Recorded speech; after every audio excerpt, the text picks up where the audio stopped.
வேற்றுமை. வா என்றால் இவ் கூட்டல் ஆ. ஆ என்றால் ஆதி நிலை. அந்த ஆதியின் நிலையாக இருக்கக்கூடிய நிலைக்கு இவ் என்று. அந்த இவ் என்பது சுத்தவெளி. தமிழுடைய சிறப்பு இதெல்லாம் நடக்கிறது. இந்த பாட்டு வழக்கமாக நம்ம பாட்டு எதுக்கு பாடுவோம்? முதல் வரியை படிக்கும். இந்த பாட்டுல முதல் வரி எதுன்னா, மற்றுப்பத்தை நீக்கின்றான் எங்கள் குருநாதன்.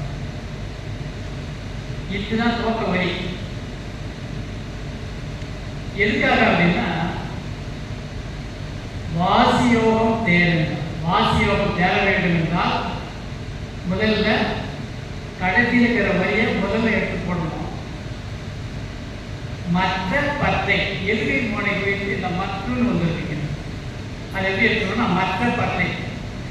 அப்போ நம்ம என்ன செய்யணும்னா, மற்ற பத்தை என்றால் நம்ம ஏற்கனவே ஆன்மீகத்தில் நிறைய இதெல்லாம் விட வேண்டியது. மற்ற பத்தை நீக்கி என்றால் எங்கள் குருநாதன். இதுலேயும் ஐயாவுடைய நமக்கு நிறைய சொல்லியிருக்காங்க. குருநாதன் என்பது நாம் எதிரில் பார்க்கின்ற குருநாதனை குறிக்கவில்லை. பூ என்றால் அறியாமை, ரூ என்றால் நீங்கிய.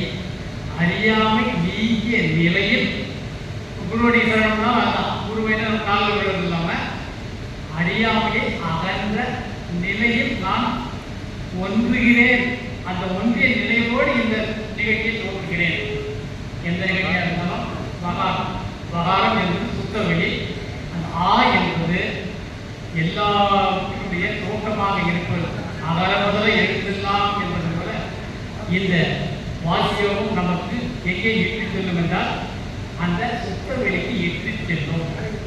அது எப்படி இருக்கிறது என்றால், மாசில் ஓசை கேட்கும் என்றால் இருக்கிறது. மாசில் வந்து மாசி இல்லாத ஓசை எது? சுத்தவெளி.